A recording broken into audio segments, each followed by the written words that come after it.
Good morning student, this is Umesh Kumar Saini from S D M inter college और आप देख रहे हैं क्लास 8th की लेसन नंबर 8 की science cell structure and function. Now we have discussed topics like what is cell, organisation of cell in organism, cell structure and functions, prokaryotic और eukaryotic cells और instrument of study cells, varieties in number, shapes and size of cells, comparison of plant and animal cells. Like इसमें हम पढ़ेंगे कि कोशिकाएं क्या होती हैं और कोशिकाओं का ऑर्गेनिज्म के अंदर क्या कैसे ऑर्गेनाइजेशन होता है, इसका स्ट्रक्चर यानी कि संरचना कैसी होती है, इसके कार्य कैसे होते हैं, क्या क्या काम करता है, प्रोकैरियोटिक सेल्स क्या होते हैं हमारे कोशिकाएं और यूकैरियोटिक कोशिकाएं किस टाइप से होती हैं, कोशिकाओं की स्टडी यानी कि अध्ययन को कैसे कैसे ये टूल्स इंस्ट्रूमेंट का यूज़ किया जाता है, इन सब के बारे में हम पढ़ेंगे। ठीक है, सो सबसे पहले पढ़ते हैं व्हाट इज़ सेल, कि सेल होता क्या है एक्चुअली। सारी बात तो बाद में आएगी, लेकिन पहले सबसे पहले ये तो पता चले कि सेल होता क्या है। Now all the function in the bodies of living organism are performed by various systems. These systems are grouped of organs performing one principal function. Each organ is made of tissues and each tissue is in turn made of several cells. Now, जैसे कि इसमें पता है कि sales क्या होते हैं, जो एक बॉडी को जितने भी फंक्शंस होते हैं एक बॉडी के लिविंग ऑर्गेनिज्म में, है ना, लिविंग ऑर्गेनिज्म में एक बॉडी के अंदर जितने भी फंक्शंस होते हैं वो अलग अलग सिस्टम्स पे हमारे क्या किए जाते हैं, परफॉर्म किए जाते हैं। और ये जो सिस्टम्स होते हैं ये सिस्टम्स होते हैं, ये ग्रुपिंग होता है ऑर्गन्स का, और ऑर्गन्स क्या होता है, टिश्यूज़ का ग्रुपिंग, और टिश्यूज़ क्या होते हैं, सेल का ग्रुपिंग। ठीक है, जैसे कि आपको ये डायग्राम में दिख रहा होगा। ठीक, पहले सबसे पहले सेल आएगा, यानी कि सेल्स का ग्रुपिंग होगा टिश्यू, टिश्यू का ग्रुपिंग होगा हमारा ऑर्गन, ऑर्गन्स का ग्रुपिंग होगा ऑर्गन सिस्टम बोल सकते हो उसको, और फाइनली उसके बाद लिविंग ऑर्गेनिज्म बनेगा। और ये जो टेबल है आपकी, मैं बता रहा हूँ, ये जो टेबल है आपकी मोस्ट इम्पोर्टेंट है, मोस्ट इम्पोर्टेंट। आपसे डायरेक्टली पूछ लिया जाएगा कि 5 पॉइंट दे दिए जाएंगे, आपसे पूछ लिया जाएगा कि इसको इंक्रीजिंग ऑर्डर में सेट करो। तो आपको पता होना चाहिए कि पहले सेल आता है, फिर टिश्यूज़ आता है, फिर ऑर्गन्स आता है, फिर सिस्टम आता है, उसके बाद लिविंग ऑर्गेनिज्म बनता है।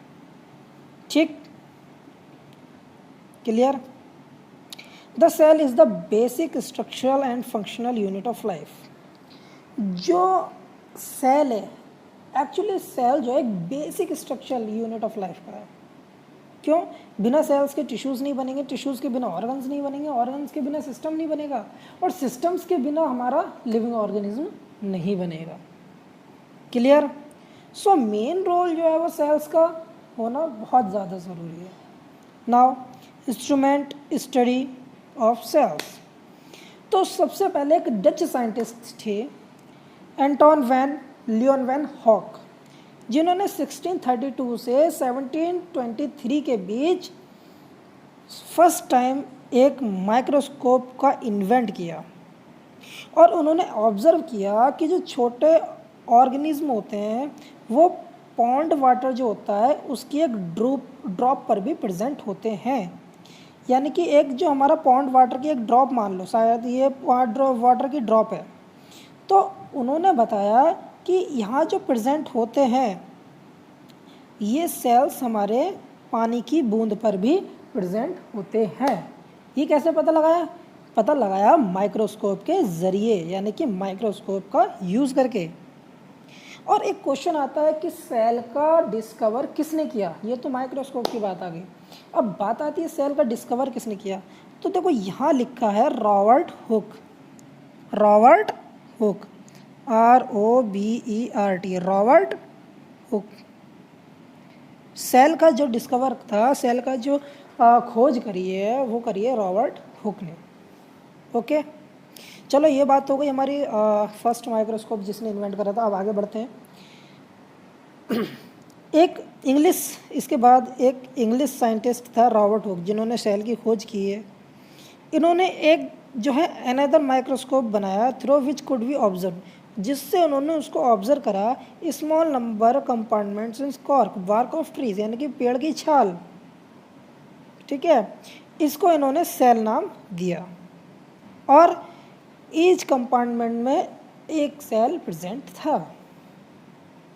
उसके बाद more powerful microscope were later invented, यानी कि उसके बाद जैसे जनरेशन गैप होती रही उसके बाद माइक्रोस्कोप्स बनते चले गए। और आज के टाइम में तो डिजिटलाइजेशन हो रहा है, तो और भी अच्छे पावरफुल हमारे माइक्रोस्कोप्स बनने हैं, ठीक है। तो आगे बढ़ते हैं। अब बात आती है कंपाउंड माइक्रोस्कोप। सबसे पहले बात आती है कंपाउंड माइक्रोस्कोप। तो जो कंपाउंड माइक्रोस्कोप है उसकी जो मैग्नीफिकेशन पावर है वो है 400 गुना टाइम, यानी कि 400 टाइम्स। जो इतना छोटा सा पॉइंट भी होगा वो 400 यानी कि 400 टाइम्स कितना बड़ा दिखाई देगा, क्योंकि जो सेल्स होते हैं वो इतने छोटे होते हैं कि हम उसको नेक्ड आई से अपनी डायरेक्टली आंखों से नहीं देख सकते, उसके लिए माइक्रोस्कोप की ज़रूरत पड़ेगी। लेकिन आज के टाइम पर इतने पावरफुल माइक्रोस्कोप आ रहे हैं कि आप क्या करोगे, अगर एक सेल होगा जो उसको हम डायरेक्टली आंखों से नहीं देख सकते, आप माइक्रोस्कोप के थ्रू उसको देख सकते हो, ठीक। तो जो हमारा कंपाउंड माइक्रोस्कोप है ये तो 400 टाइम्स ज़्यादा है, बट उसके अलावा भी एक इलेक्ट्रॉन माइक्रोस्कोप है जिसका जो पावर है वो है 2 मिलियन, यानी कि 2 मिलियंस गुना मोर। मतलब चाहे एक जो सेल जो हम डायरेक्टली आंखों से नहीं देख सकते, हम इलेक्ट्रॉन माइक्रोस्कोप के थ्रू बहुत अच्छी तरह से देख सकते हैं। ये तो बात हो गई हमारी अब स्टडी ऑफ सेल्स की। अब पढ़ लेते हैं ऑर्गेनाइजेशन। तो जो सेल होता है बेसिकली ग्रुप्ड होता है, किस किस का ग्रुप्ड होता है, tissues, organs, organ system, finally organism. Tissues क्या होता है, ग्रुपिंग ऑफ सेल्फ। ऑर्गन क्या होता है, ग्रुपिंग ऑफ टिश्यूज़। सिस्टम भी मैंने बता ही दिया है आपको। अब आती है यहाँ पर, देखो ये डायग्राम दिख रहा होगा, प्लांट के बाद सेल टिश्यूज़ बनाएंगे, ग्रुप ऑफ सेल, फिर टिश्यूज़ ऑर्गन बनाएंगे, ऑर्गन ऑर्गन सिस्टम, फिर उसके बाद मल्टी सेल्यूलर। तो variety in number, shape and size के बारे में बात कर लेते हैं। तो जो सेल्स होते हैं हमारे दो होते हैं, यूनिसेल्यूलर और मल्टी सेल्यूलर। दो टाइप के हो गए, यूनिसेल्यूलर और मल्टी सेल्यूलर। तो बच्चों जो हमारा सिंगुलर, यानी कि इसको हम सिंगल भी बोल सकते हैं। क्या बोल सकते हैं हम, सिंगल। सिंगल मतलब एक का मतलब यूनिसेल्यूलर। तो ये ध्यान रखना कि जो हमारा ईस्ट, पैरामीशियम, बैक्टीरियम, अमीबा, ये सब हमारे क्या होते हैं, यूनिसेल्यूलर होते हैं। क्यों, क्योंकि इसके अंदर एक सेल होता है, यूनिसेल्यूलर है, सिंगल सेल। अब आता है मल्टी सेल्यूलर। मल्टी सेल्यूलर क्या होता है, जिसमें एक से ज़्यादा सेल्स हो, लाइक किसके अंदर, dog, cat, fish, frog, human beings, यानी कि इंसान के अंदर भी शेप्स। मैंने बताया था जब ऑनलाइन क्लास पढ़ा रहा था कि जो सेल का शेप होता है वो कभी भी सेम नहीं होता, वो हर चीज़ के लिए अलग होता है। इरेगुलर शेप होता है जैसे अमीबा, राउंड एंड स्पेरिकल होता है जैसे रेड ब्लड सेल्स, देखो जहाँ से लिखा है सिलेटी सेल्स, WBC यानी कि वाइट ब्लड सेल्स, ये मसल सेल्स हो गई, ये नर्व सेल हो गया, ये स्पर्म सेल हो गया, ये एग सेल हो गया, और ये रेड ब्लड RBC। सेल का size, cell size very a lot, cells are very small, million of metre. जैसे कि मैंने बताया था कि सेल्स इतने छोटे उसके डायरेक्टली आंखों से नहीं देख सकते। तो बच्चे ध्यान रखना ये चीज़ बहुत इंपॉर्टेंट है, सबसे छोटा सेल कौन सा होता है और सबसे बड़ा सेल कौन सा होता है। तो सबसे छोटा सेल होता है ब्लड सेल और सबसे बड़ा सेल होता है नर्व सेल, ठीक है। बाकी इतना कोई इंपॉर्टेंट नहीं है। सेल स्ट्रक्चर एंड फंक्शन की बात आ जाती है। तो जो हमारा एनिमल और प्लांट सेल्स होते हैं, एनिमल सेल्स और प्लांट सेल्स होते हैं, इसके बेसिकली 3 कंपार्टमेंट्स होते हैं। पहला क्या, cell membrane, cytoplasm and nucleus. जो हमारा साइटोप्लाज्म और न्यूक्लियस होता है बेसिकली सेल मेम्ब्रेन के अंदर प्रेजेंट होता है जैसे कि मैंने बताया था आपको क्लास में। प्रोटोप्लाज्म क्या होता है, जो लिविंग सब्सटेंस, जो सेल के अंदर जो लिविंग सब्सटेंस होंगे वो सारे हमारे क्या कहलाएंगे, वो सब हमारे प्रोटोप्लाज्म कहलाएंगे, ठीक है। ये एक्टिविटी है, पढ़ लेना इसको, ये भी दूसरी एक्टिविटी है, इसको भी देख लेना। सेल मेम्ब्रेन, सेल मेम्ब्रेन क्या होता है, जो सेल होता है उसके कवरिंग करने की उसके ऊपर एक लेयर होती है, ठीक है, उसके ऊपर एक लेयर होती है, एक पतली सी लेयर होती है, ठीक है, जो क्या करती है उसको सेल मेम्ब्रेन कहलाती है वो, ठीक है। वो क्या करती है, वो मूवमेंट करती है सब्सटेंस का इनवर्ट और आउटवर्ड, क्या करती है, movement, also allowed the movement, allow करती है, ठीक। In a plant cell, plant cell के अंदर क्या होता है, लेयर सराउंडेड द सेल, जो सेल मेम्ब्रेन होता है उसके बाहर एक लेयर होती है, ठीक, लेकिन उससे थोड़ी पतली होती है, वो हमारी क्या कहलाती है, सेल वॉल। सेल के ऊपर लेयर सेल मेम्ब्रेन, इसके भी ऊपर एक layer cell wall. Cell wall केवल क्या होता है, प्लांट सेल में होता है, ठीक है, एनिमल सेल में नहीं होता है।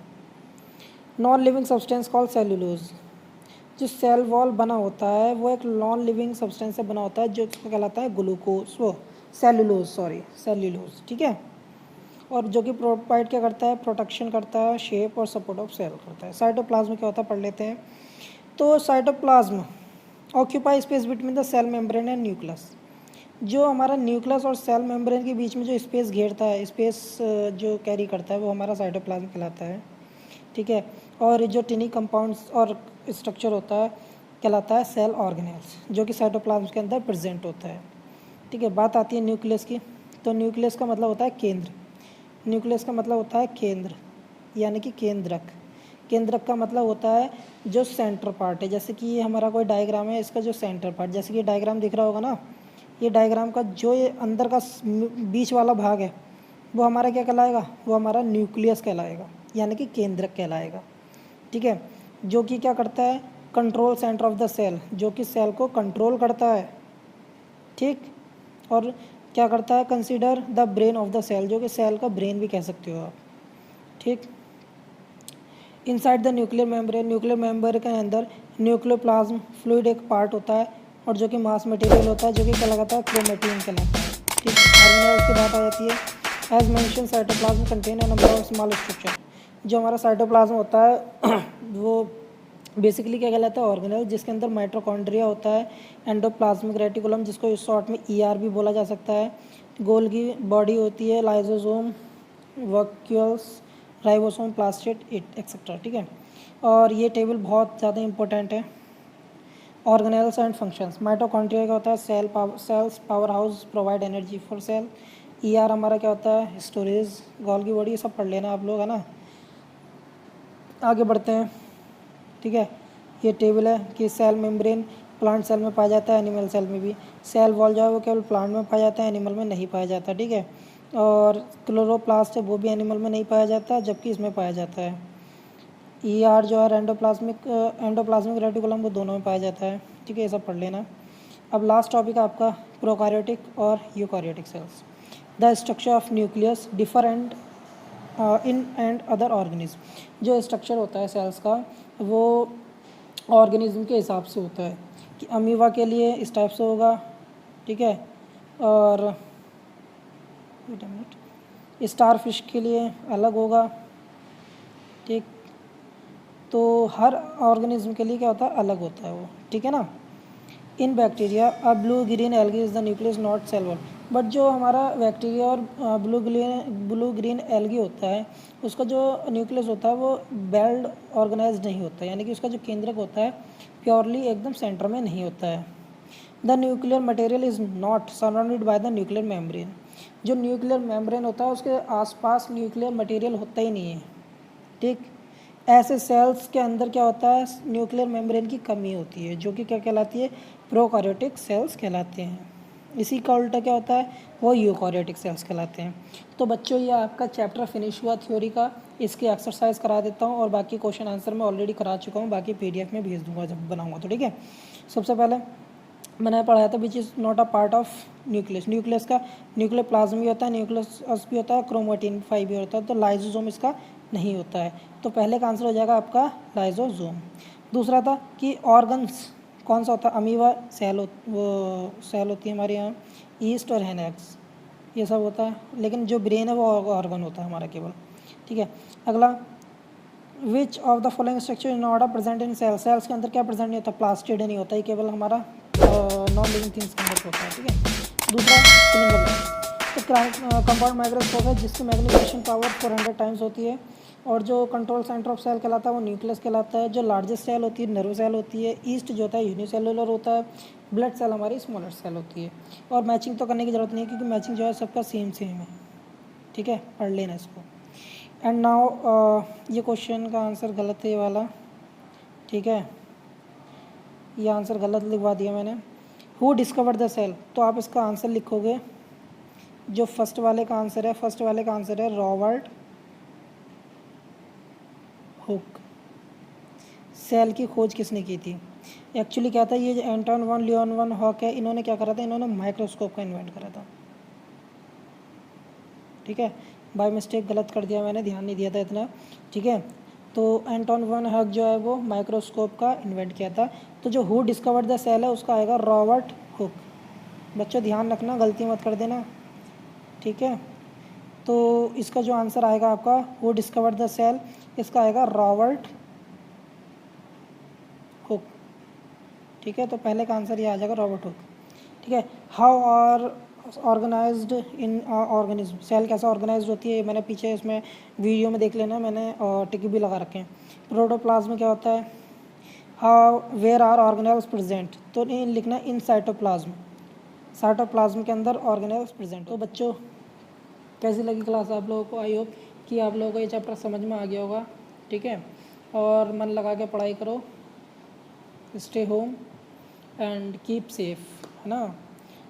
तो मिलते हैं आपसे नेक्स्ट लेसन में, क्योंकि ये लेसन तो कंप्लीट करा दिया, अब लेसन नंबर 9 में मिलेंगे आपसे। जब तक के लिए आप अपना ध्यान रखो, अपनी पढ़ाई को जारी रखो और अच्छे से अपना याद करो। Bye bye, have a nice day.